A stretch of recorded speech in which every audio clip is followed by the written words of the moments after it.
Esse é o 5º episódio da nossa série Biológicos por Cultura aqui no Bioagrotech. Eu me chamo Isabela Tavares, eu sou biotecnologista e entomologista, caso você ainda não me conheça. E hoje a gente vai falar sobre algodão. E eu tô bem animada, porque eu adoro essa cultura. Inclusive, pessoal, eu queria só lembrar vocês, teve um pessoal me perguntando, né, as roupas de onde são, as estampas, e é da minha marca, da Libelo, é a minha marca com estampas de inseto. Se você ainda não conhece, corre lá no site www.libellumstore.com.br e vocês do Bioagrotech têm 10% de desconto com o cupom BioAgrotech. Beleza? Então corre lá para adquirir. Inclusive, esse aqui é um lançamento, é a nossa gola polo, que eu tenho certeza que vocês vão amar. Tem off-white, preto e azul jeans também. Pessoal, o algodão é uma cultura bem estratégica para o agro brasileiro. Nós somos os maiores exportadores mundiais de algodão em pluma. E é também uma cultura altissimamente exigente em termos de manejo fitossanitário e também a parte de adubação. As lagartas aparecem, bicudo, nematóides, doenças. Então, o algodão enfrenta de tudo um pouco. Se na soja a gente aplica, para vocês terem uma noção, 4 vezes o fungicida, no algodão são 11 aplicações. Então, imagina só, é uma cultura com um alto valor agregado. E os biológicos têm sido ferramentas cada vez mais importantes no MIP, ou seja, no manejo integrado de pragas no algodão.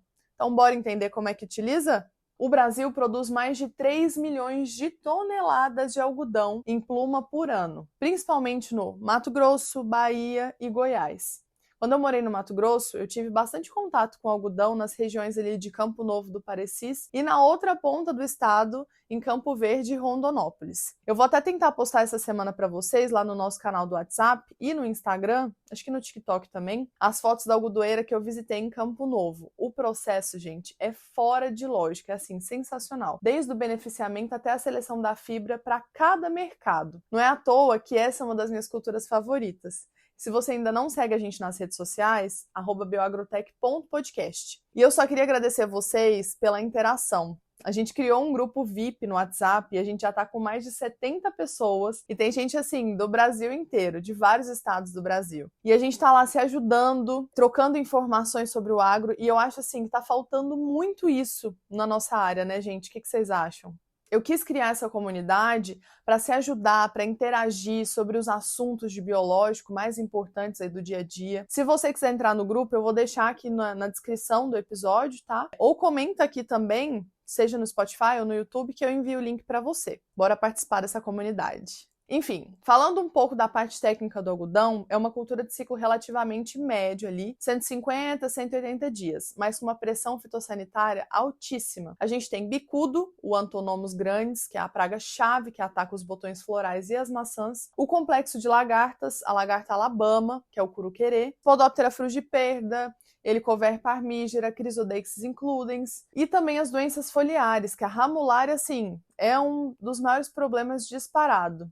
A gente também tem mancha de alternária, ramulose, os nematóides, que é meloidógena incógnita, e rotilênculos, reniformes, e as doenças de solo que aparecem também, Fusarium e Rhizoctônia. Por quê? Em muitas áreas que o foco é o algodão, é colocada a soja como cultura anterior, até para reduzir um pouco da pressão dessas pragas e doenças. Então, para vocês terem uma noção, o plantio de soja ele começa ali no máximo em setembro, finaliza em dezembro, para o plantio do algodão safra. E se a soja é plantada muito tarde, daí os produtores optam por algodão safrinha, que o plantio começa ali mais ou menos em fevereiro. Existem poucas áreas de algodão safra e safrinha, né, na mesma área, que a produtividade reduz muito e é uma cultura que consome muito adubo, então precisa de muita nutrição. Inclusive, falando de soja, a gente lançou o curso de manejo biológico na cultura da soja e eu tô recebendo só depoimentos, né, várias mensagens positivas de vocês e eu quero muito agradecer. Obrigada, viu? Isso dá muito sentido para minha jornada aqui com vocês. Também vou deixar aqui no link da descrição para vocês conferirem. O preço tá super bom. Eu te entrego o conteúdo mastigado e assim, eu demorei mais de 10 anos para aprender, então aproveita porque tem muita dica valiosa. Voltando para o algodão então, pessoal, vamos por partes. Vamos começar ali pelo bicudo do algodoeiro, né? Que é um dos grandes desafios. O bicudo é uma praga super importante porque ele coloca os seus ovos dentro dos botões florais e das maçãs e as larvas começam a se desenvolver lá dentro, causando um abortamento ou perda de produção, que aí a gente não vai ter o algodão, né? O controle do bicudo ele é bem desafiador porque parte do ciclo é dentro dessa estrutura reprodutiva, então dificulta o acesso do inseticida ali. E ele também tem alta capacidade reprodutiva e resistência a vários químicos do mercado. A Bovéria baciana ainda está em estudo, ela já está sendo testada faz muitos anos contra bicudo, mas os resultados em campo, eles ainda não são tão consistentes quanto a gente gostaria. Por quê? O adulto ele passa boa parte do tempo dentro dessas estruturas que eu falei para vocês, então dificulta o contato com o fungo. As condições também de baixa umidade em algumas regiões aí do país que é plantado algodão também limita a eficácia da Bovéria. Alguns produtores eles têm usado a Bovéria em aplicações preventivas, principalmente ali no início do período reprodutivo, na pré-floração, e em pulverizações de cobertura total. As doses são mais altas e também tem que fazer associação com químico para ter um controle melhor. Por isso, a Bovéria contra o bicudo, ainda hoje, ela não deve ser vista como uma solução única, mas como um complemento dentro do MIP, né? E também lembrar vocês que o controle cultural é super importante, ou seja, destruição da soqueira, o vazio sanitário, catação de botões, continua sendo fundamental para a gente reduzir o bicudo da área. Pensando em lagartas, né? Aqui os biológicos eles acabam brilhando mais. Por quê? O Bacillus thuringiensis pode auxiliar muito aí nas lagartas do algodão, principalmente no complexo de lagartas ali Spodoptera, né? E especialmente a Curuquerê também, a lagarta Alabama. A toxina CRI, ela atua ali no intestino da lagarta e vai causar paralisia no inseto, né, no trato digestivo, e ele morre entre 24 e 48 horas. Se você quiser saber mais a fundo sobre o mecanismo de ação, volta lá no nosso episódio sobre bioinseticidas, que aqui na série a gente está focando mais em manejo e não em modo de ação específico, tá bom? Como é que a gente faz a aplicação do BT? Monitoramento da lavoura e vai aplicar quando você detectar que a lagarta ela está pequenininha, entre L1 e L2. A dosagem depende muito do produto e da pressão, ele pode ser associado aos inseticidas químicos para ampliar o espectro ou também para aumentar a eficácia, e o volume de cauda mais alto para ter uma boa cobertura na lavoura. O baculovírus também ajuda muito, o AG-MNPV e o HERE-NPV, que é específico para Alabama, né, o AG-NPV, e também para Helicoverpa. São ferramentas que a gente pode utilizar porque o vírus ele acaba infectando a lagarta, né, ali na parte intestinal, e ela vai rompendo esse tecido, né, o vírus vai rompendo esse tecido e pode liberar bilhões de vírus para infectar outras lagartas. Ocorre no intestino médio. A gente também tem um episódio específico falando de baculovírus. A aplicação é no início da infestação, com um bom volume de cauda, e fazer essa aplicação no final da tarde, né? A proteção aí, pensando nessa proteção contra os raios UV. Os produtos modernos já vêm com alguns protetores de UV, mas assim, eu aconselho que o ideal é aplicar antes das 10 da manhã ou depois das 4 da tarde, com intervalo aí de 5 a 7 dias, entre as aplicações se for necessário. E também dá para integrar, tá, pessoal? BT, baculovírus com químico. Com alta pressão, a gente pode utilizar BT e baculovírus na primeira aplicação, na segunda, químico com diamida, espinosina, na terceira, BT e baculovírus, e na quarta, um químico diferente para fazer a rotação de molécula. Eu sempre, né, isso é a minha opinião, eu sempre acho melhor fazer o químico junto com o biológico. E aí fazer uma outra só de químico. Aí o químico junto com o biológico, uma outra só de químico. Beleza? Bom, pensando em doenças foliares, né? Vamos falar da ramulária, que é super importante. A ramulária areola. É uma grande preocupação porque é uma doença foliar que eu presenciei no campo, né? Ela causa manchas angulares brancas na face interior das folhas. Causa desfolha precoce, reduz a fotossíntese e pode causar perdas severas. O fungo ele é favorecido pela alta umidade e a temperatura e tem desenvolvido uma resistência alta a diversos fungicidas, por isso a gente tem problema. Mas os biológicos entram, né, os bacilos aminoliquefaces, subtilis, bacilos púmilos, bacilos velezenses, que vão atuar de forma preventiva. Como que eles atuam? Produção de lipopeptídeos que inibem a germinação dos conídeos, competição por espaço ali na filosfera, né, na folha, e a indução de resistência sistêmica, age como se fosse uma vacina mesmo. E a gente faz a aplicação preventiva, então vai iniciar as aplicações antes da pressão da doença, ou no máximo nos primeiros sintomas, o que eu não indico, e o intervalo de 10 a 14 dias entre cada aplicação, tá bom? O ideal é a alternância com os químicos. O melhor manejo, na verdade, que eu já presenciei foi 4 aplicações no período vegetativo, substituindo o multissítio, clorotalonil, oxicloreto de cobre, mancozeb, mas mantendo os sistêmicos, né, o triazol, carboxamida, e alternando com a aplicação de multissítio químico. Então, uma de multissítio químico, uma de multissítio biológico, uma de multissítio químico, uma de multissítio biológico. E sempre mantendo em todas as aplicações o sistêmico. E isso no vegetativo, tá, pessoal? Eu sei que no reprodutivo o pessoal reaplica os químicos, pensando mais no manejo curativo.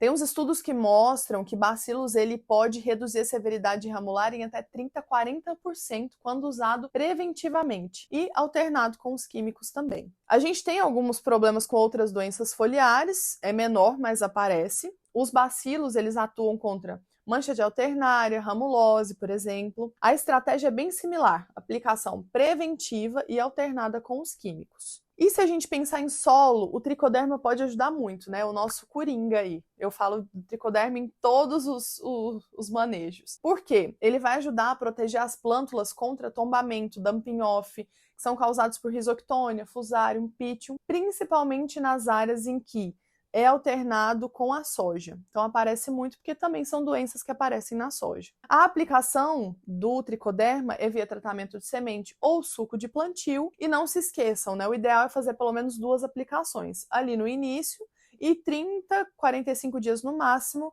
antes do fechamento ali da cultura, 30 a 45 dias depois do plantio. E a gente pode adicionar os bacilos no solo também, porque eles vão fazer aquele filme de proteção para reduzir a atração de nematóide, mas também vai proteger a planta contra outras doenças de solo também. Falando em nematóides, o algodão ele sofre muito com 2 nematóides específicos, que é Meloidogena incógnita, o nematóide das galhas, Rotilenculus reniformes, que é o nematóide reniforme que o pessoal chama porque ele parece com um rim. Eu particularmente não acho, mas dá uma pesquisada aí no Google, ver o que vocês acham e me conta aqui nos comentários. Qual que é o impacto, né, desses nematóides? Eles vão reduzir o stand, as plantas vão ficar anãs, o amarelecimento, ou seja, a folha fica carijó, ela fica toda, parece uma palma da mão, toda amarelinha assim. Até no curso da soja eu comento sobre esse amarelecimento, porque pode acontecer também nessa soja que está próxima ali do algodão. E os bacilos, eles são ótimos como bionematicidas, né? Bacilos firmos, subtilis, amiloliquefaces, dependendo da cepa aí, e produzem metabólitos tóxicos que vão criar essa barreira biológica que eu falei para vocês. Também temos os ovicidas, Purpuricínio lilacinum e Pocônia, que vão colonizar a parte externa do ovo e se alimentar do juvenil 1 que se desenvolve dentro do ovo. É o juvenil 2 que fica louco para sair e se alimentar da raiz. Não sei se vocês lembram da aula aí de nematologia, mas estou relembrando vocês. A aplicação é feita tratamento de semente ou suco de plantio. Pode ser feita aplicação de bacilos, Purpuricínio e Pocônia juntos. A dosagem vai depender do produto e, se necessário, fazer uma aplicação via área total. Eu indico se for uma área que tiver pivô, porque aí o produto vai percolar no solo, né? É ruim a gente aplicar e ele ficar ali só na superfície, porque ele não vai pegar o nematóide. Importante lembrar vocês que biológicos para nematóide também são preventivos, né? Em áreas de histórico alto, então combina cultivar tolerante com cultivar resistente, faz a rotação de cultura, milho, crotalária, e considera usar os nematicidas químicos no plantio também, tá? Com os biológicos aí para manutenção, se for pressão alta. Então vamos fazer um resumão? No pré-plantio, vocês vão fazer uma análise de nematóide, observar quais nematóides vocês têm ali na área, porque o ideal da análise de nematóide é sempre avaliar qualitativamente, não quantitativamente, que você pode pegar numa área que realmente a pressão está mais alta, né? Pode variar muito ali, num mesmo espaço. E aí, descobrindo quais nematóides, a gente pensa aí no tratamento de semente. A gente pode pôr tricoderma, pensando em Fusarium, Pythium, os bacilos para proteção radicular e também para nematicidas, os fungicidas, inseticidas que são compatíveis. Inclusive, no nosso curso tem uma lista de compatibilidade de todos os químicos que eu acompanhei durante a minha trajetória aí no mercado e pode ajudar vocês de uma forma melhor a colocar os biológicos juntos com os químicos, tá bom? Então, vai lá, aproveita o curso que tá sensacional. E aí a gente pode colocar ele no plantio mesmo, aplicação no suco de plantio, por exemplo, tricoderma com purpuricilium, se for necessário, né, um ovicida.